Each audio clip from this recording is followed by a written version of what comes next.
I want to make a couple of important points today about the law of momentum conservation.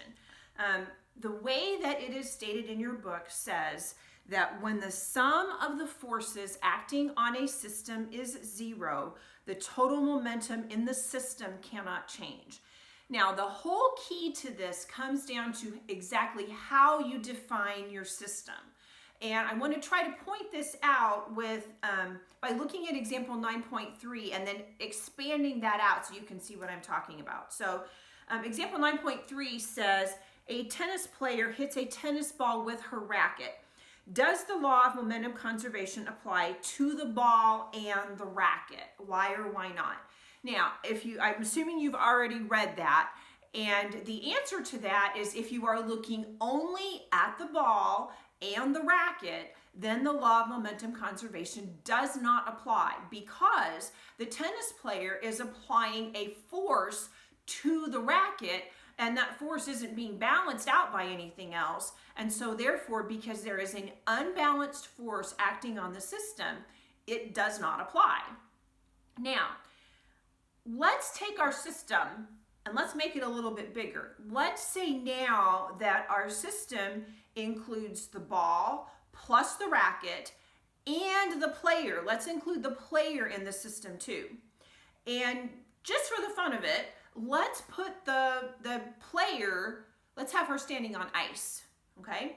And so if she's standing on ice, there isn't any friction. And so therefore, when she hits the ball, what's going to happen? Well, when she hits that ball, she's actually going to move backwards because she's applying momentum to the ball one direction. So in order for momentum to be conserved, she's going to have to move backwards on the ice. And so nothing's applying a force on her because she's standing on a frictionless surface on ice.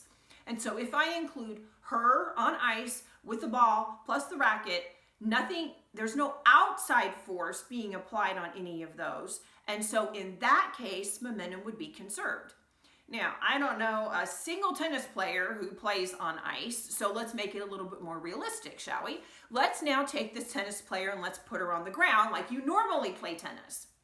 So now, if we define the system the same way, we say that we've got the tennis player and the ball and the racket, and she hits the ball. Now is momentum conserved if she's standing on the ground?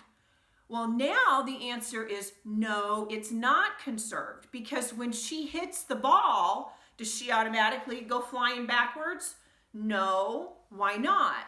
Because there is friction between her and the ground. And we talked about how friction is a force. And so the ground, the earth, is applying a force to the player. And so there is an outside force being applied to the player if she's standing on the ground.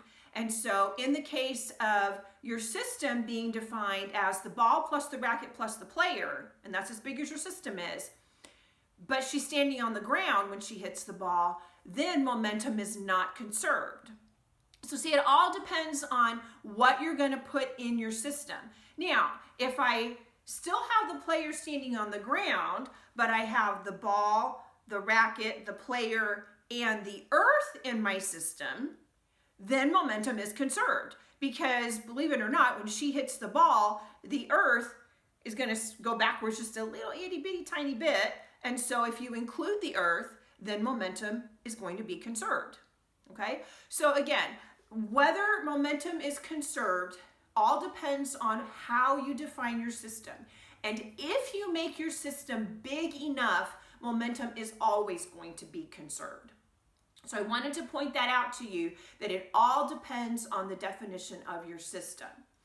The second thing that I wanted to go over with you is, it refers to his discussion on page 299 when he's talking about the conservation of momentum as well as the conservation of energy.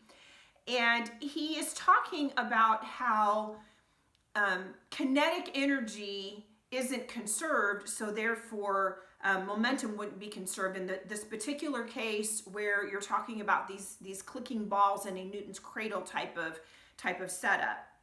His discussion is actually just a little bit incomplete because when we talked about conservation of energy, we didn't talk only about kinetic energy. We talked about the total energy of the system. And specifically in the examples we were looking at potential energy plus kinetic energy. Now, if you're talking about the balls in the system, and let's say that I have this ball here and this ball hanging here, and they're swinging in the instant right before they hit. We always talk about the total energy of the system being the potential energy plus the kinetic energy, right? Remember, we've done all kinds of those problems before. And so we look at the total energy of the system.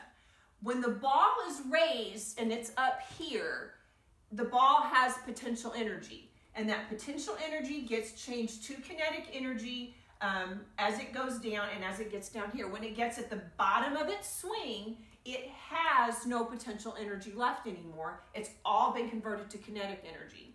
And so in the instant before the balls collide, potential energy is 0 and kinetic energy is at its maximum. Then the balls hit, this one becomes stationary, and this one starts going off in the other direction.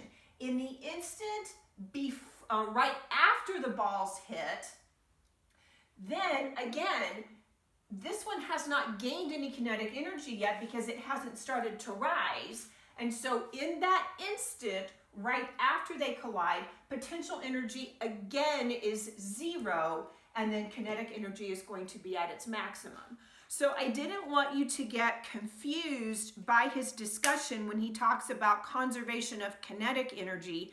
He's really discussing conservation of total energy because in those instances right before and right after the collision, it's all kinetic energy and there is no potential energy, okay? But that's how his argument is being framed. He just didn't mention the potential energy when he talked about it. And I just wanted to make sure I put that in there so that you weren't confused based on what we talked about before. Because, like I said, there is no law of conservation of kinetic energy. There's only a law of conservation of energy. And so if you don't think about that potential energy, you're only looking at the kinetic because there's no potential at that particular point in time, immediately before and immediately after the collision. So I wanted to point that out to you and make that clear so hopefully you didn't get confused.